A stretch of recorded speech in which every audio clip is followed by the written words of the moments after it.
बिस्मिल्लाहिर्रहमानिर्रहीम। ला इलाहा इल्लल्लाहु मुहम्मदुर रसूलुल्लाह सल्लल्लाहु अलैहि वसल्लम। डियर चैंपियंस, अस्सलाम वालेकुम।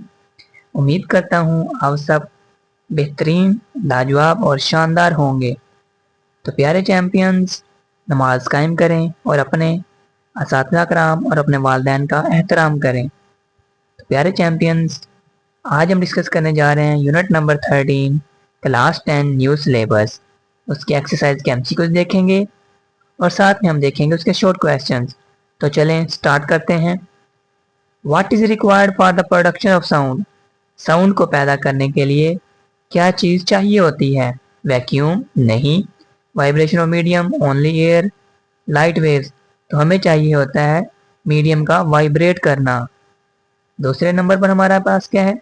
N echo is produce due to.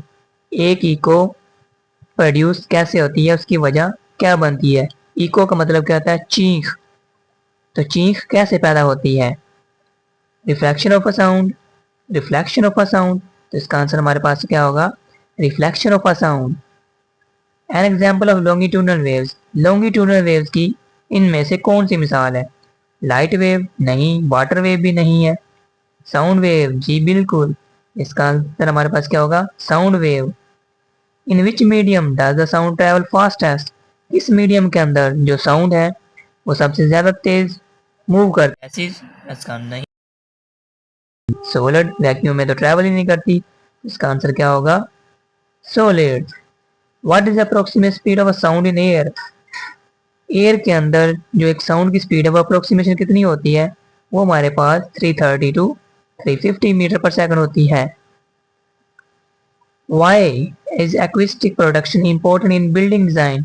जब बिल्डिंग बनाते हैं तो इसमें एक्विस्टिक प्रोडक्शन आपके पास क्या है? जो आवाज को धीमा करती है या दूर किनारों तक क्या करती है? पहुंचाती है। To increase the noise pollution, noise pollution को कम करती है। Reduce the echo and improve the sound quality, तो इसका आंसर यही है। तो reduce the echo and improve the sound quality. Number 6 हो गया। अब बढ़ते हैं नंबर 7 की तरफ। फॉर अ नॉर्मल पर्सन, एक आम इंसान के लिए, एक आम आदमी के लिए, Audible frequency range for a sound waves lie between. तो एक आम इंसान के लिए ऑडिबल फ्रीक्वेंसी की रेंज कहाँ से कहाँ लाई करती है? तो वो हमारे पास क्या होती है? 20 हर्ट्ज से लेकर 20 किलो हर्ट्ज तक। अगर इसे कम होगी तब भी वो सुन नहीं सकेंगे, अगर इससे ज्यादा होगी तब वो सुन नहीं सकेंगे। तो ये थे हमारे एमसीक्यूज। अब बढ़ते हैं हम शॉर्ट क्वेश्चन की तरफ। 5 हमारे पास शॉर्ट क्वेश्चन दिए गए हैं। इनको हम क्या करेंगे? वन बाय वन इनका सोल्यूशन देखेंगे। तो चलें स्टार्ट करते हैं। पहला शॉर्ट क्वेश्चन है हमारे पास, how does the medium effect the speed of sound? कि मीडियम स्पीड ऑफ साउंड को कैसे असरअंदाज करता है या उस पर क्या असर होता है? The speed of sound depend on properties of the medium. जो स्पीड ऑफ साउंड है वो मीडियम की प्रॉपर्टी पर क्या करता है? एनहांस करता है। Mainly it's elasticity and density, खास तौर पर इसकी इलास्टिसिटी और डेंसिटी के ऊपर। Sound travel fastest in solid. Solid के अंदर सबसे ज्यादा तेज तरीन साउंड ट्रेवल करता है। फिर लिक्विड के अंदर, और सबसे कम slowest in gases because particle closest and most of the reason in solid. क्योंकि सॉलिड के अंदर पार्टिकल क्या होते हैं? करीब तरीन होते हैं और वो क्या होता है? रिजिड फॉर्म में होते हैं। Number 2, does sound waves shows show reflection? क्या साउंड वेव रिफ्लेक्शन का फिनोमेना शो करती है? Yes, sound wave show reflection. Sound wave reflection का फिनोमेना शो करती है। When sound wave strike a hard surface, जब साउंड वेव एक सख्त सरफेस से टकराती है, दे बाउंस बैक प्रोड्यूसिंग इकोज, वो पीछे की तरफ मुड़ कर आती हैं और क्या करती हैं? इको पैदा करती हैं। What factor influence the loudness of a sound? एक साउंड की लाउडनेस के ऊपर कौन से फैक्टर असरअंदाज होते हैं? Loudness varies directly with amplitude and area of vibrating body. जो लाउडनेस होती है वो डायरेक्टली एम्पलीट्यूड के बढ़ने से और एरिया के बढ़ने से क्या करती है? इंक्रीज कर जाती है। And it varies inversely with the distance from the vibrating body, और जितना ज्यादा उसका डिस्टेंस होगा उतनी उसकी लाउडनेस क्या होती जाएगी? कम होती जाएगी। Loudness also depend upon intensity of a sound and physical condition of the year. जो लाउडनेस होती है वो इंटेंसिटी ऑफ साउंड और इंसानी कान की सेहत पर भी क्या करती है? मुनहसर करती है। Why do we hear an echo when we clap near a building? जब हम बिल्डिंग के नजदीक ताली बजाते हैं तो हम इको क्यों सुनते हैं?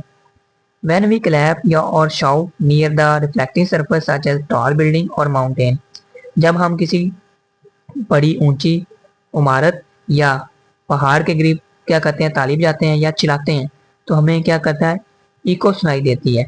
We hear the same sound again a little later, हमें थोड़ी देर के बाद वही आवाज दोबारा सुनाई देती है। This sound which we hear is called echo, ये जो आवाज हम सुनते हैं इसको हम क्या बोलते हैं, इको बोलते हैं। Echo is produced as a result of reflection of sound from the surface, echo पैदा होती है जब वो किसी साउंड साउंड क्या करता है कि सर्फेस से टकरा कर क्या करता है, वापस आता है। We can hear echo if the time interval between our sound and reflected sound is at least 0.1, अगर हमारे साउंड के दरमियान रिफ्लेक्शन का जो टाइम पीरियड है वो अगर 0.1 सेकंड है, तब हम एक क्लियर इको सुन सकते हैं। अगर टाइम इससे ज्यादा होगा तो हम इको नहीं सुन सकेंगे। Short question number 4, what is होता है, how it is used in medicine. Sorry to say question number 5, ultrasound क्या है और ये मेडिसिन फील्ड के अंदर कैसे है। तो पहले बात करते हैं, sound with the frequency about 20,000 which is inaudible to humans, sound की फ्रीक्वेंसी जो 20,000 से ज़्यादा हर्ट्ज की हो वो इंसानी कान नहीं सुन सकता, आर कॉल्ड अल्ट्रासाउंड, इनको हम क्या बोलते हैं, अल्ट्रासाउंड। अब हम इसके देखते हैं uses in medicine. Ultrasound is widely use in medical diagnosis and treatment, ultrasound medical field के अंदर तशखीस और इलाज के लिए क्या करते हैं, इस्तेमाल करते हैं।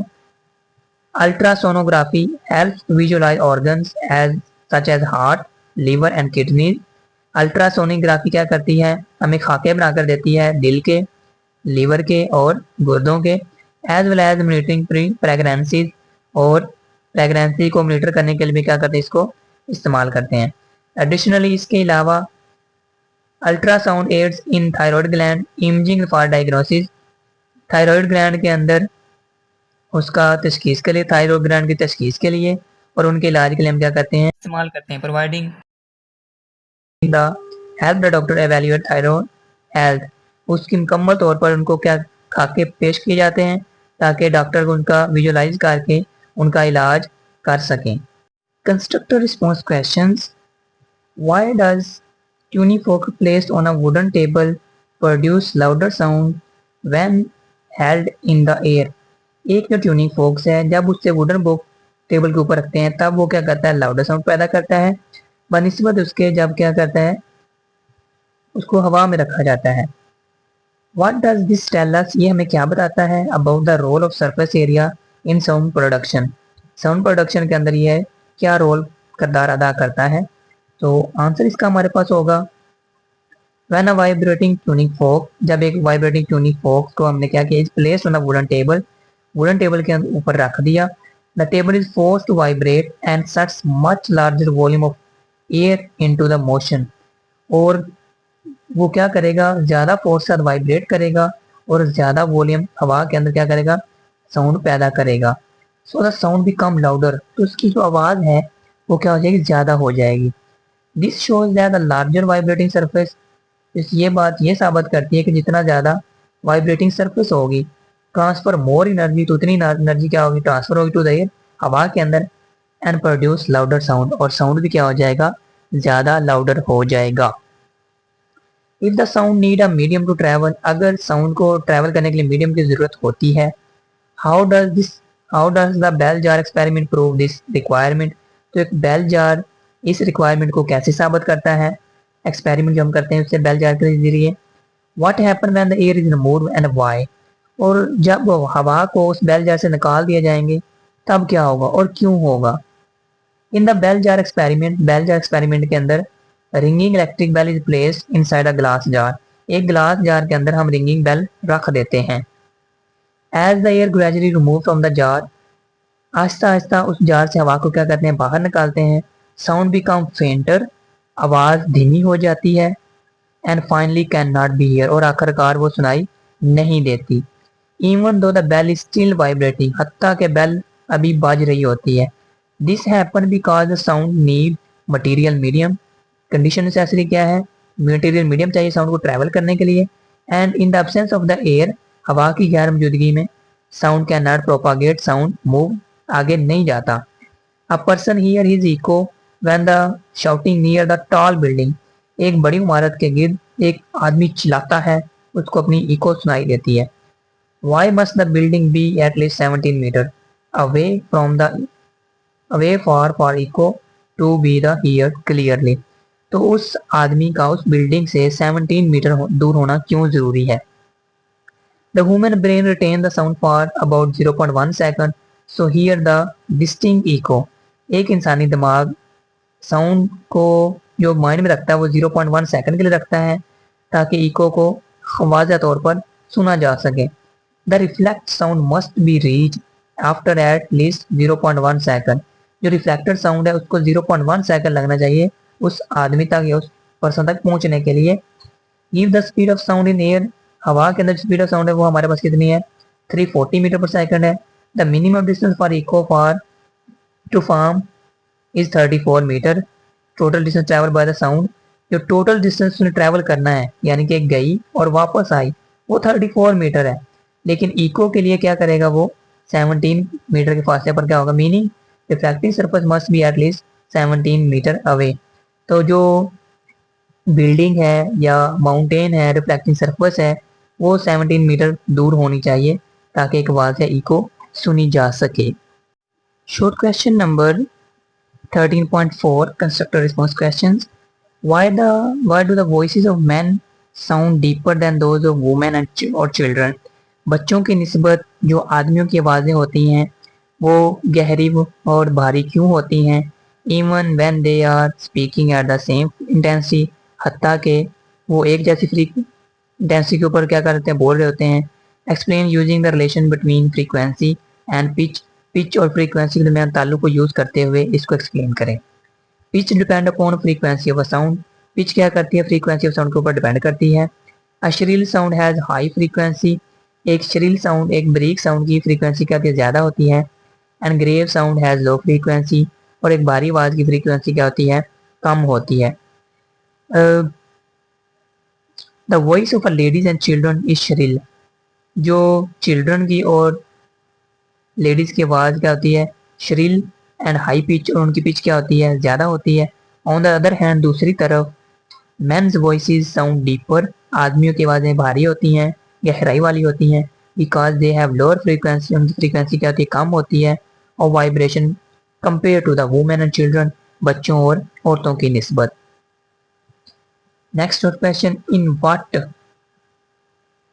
ways do the soft material like carpets or curtain improve the acoustic of a room? carpets और curtains साउंड की क्वालिटी को कैसे इम्प्रूव करते हैं एक्विस्टिक के एतबार से?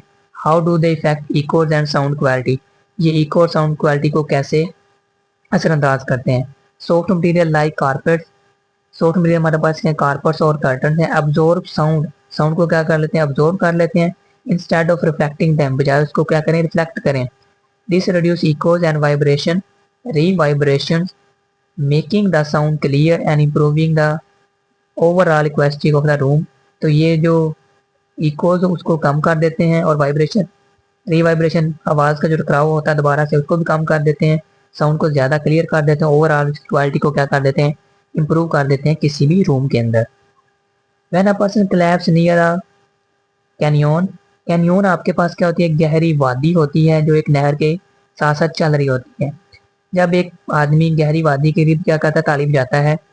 Here the echo after few second, कुछ सेकंड के बाद वो क्या करता है? इको सुनता है, अपनी आवाज़ दोबारा सुनता है।